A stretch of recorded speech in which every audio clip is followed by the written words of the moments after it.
Good afternoon. My name is Vincent Dworak. For the last 145 years, most people in Geneva have probably been pronouncing that Dworack. And if that name seems familiar to you, it's because you've seen it on the front of this building that's at 966 G Street today. A lot of people have seen that name but not known who that was. Today it houses Brick Road Boutique and OMG Cakes and Treats. The building was built in 1889. Unfortunately, I died in 1889 at the age of 40. They said it was heart and liver problems.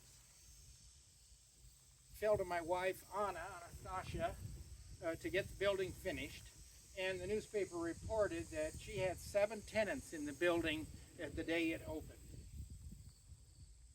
I was born in Prague, or Praha, Bohemia, on August 15th, 1849, and our family name is Dworak. They said we were related to the famous Czech composer Antonín Dvořák. If we have time later, you can ask me about the change in the spelling of the name. Antonín, the composer, was 8 years older than me, and we came to America when I was just 2 years old, so I wouldn't have actually known him.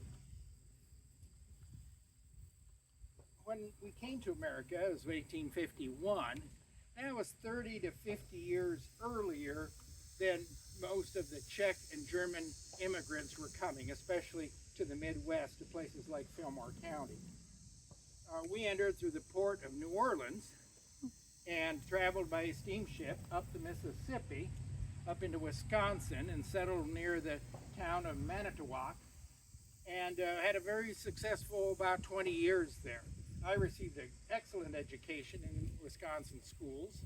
I attended Lawrence College, which today Lawrence University is probably the most prestigious private school in Wisconsin.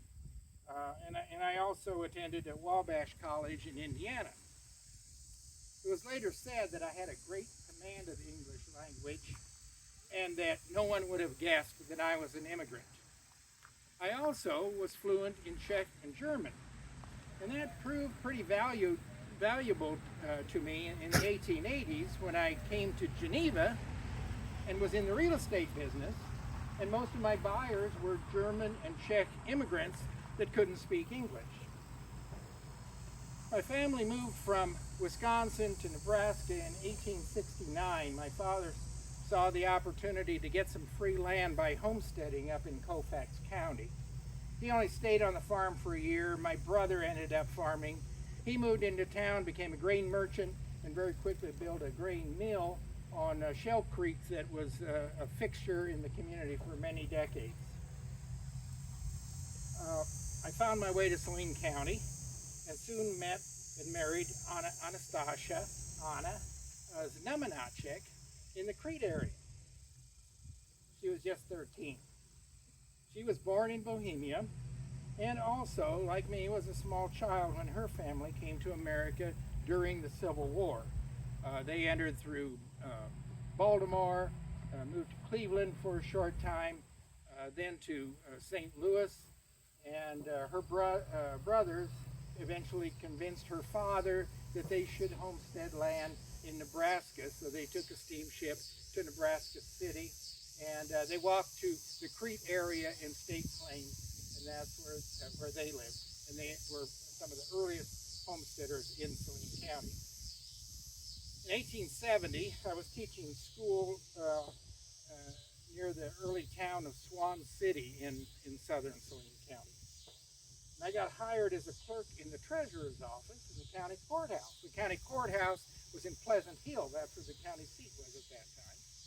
And I was hired before my great handwriting skills, very legible, beautiful handwriting. And in those days, if you were a clerk somewhere, because all the records were kept by hand, those skills were as important as having good computer skills might be right now. And there's some examples here of my writing if you want to look later. Even when I came to Geneva about 1880, I immediately got a job at the county clerk's office as a clerk, and that was kind of my regular source of income. Also, after working at the courthouse for a short time, I ran and became elected the district court clerk and held that office for 4 years.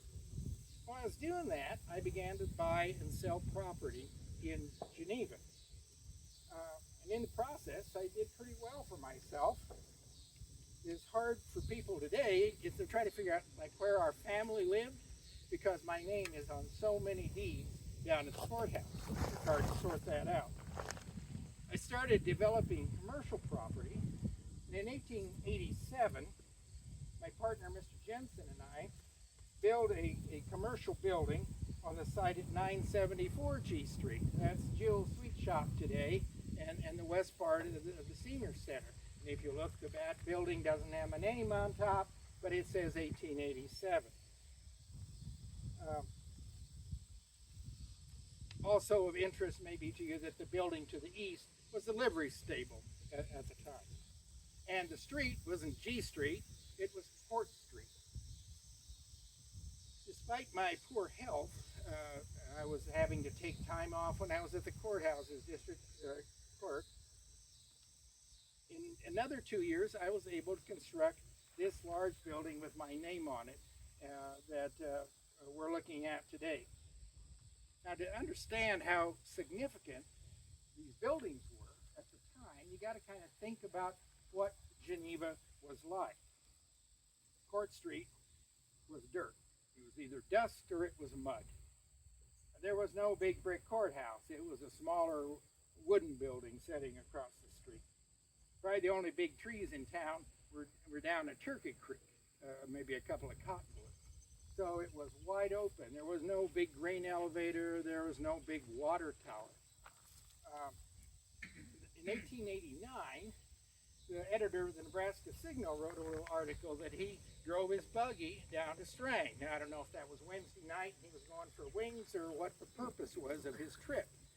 But he reported at that time that about half of the prairie between here and Strang had been plowed, and that every house in Strang was made of sod. So picture that town, wide open, these huge buildings looming up above the horizon.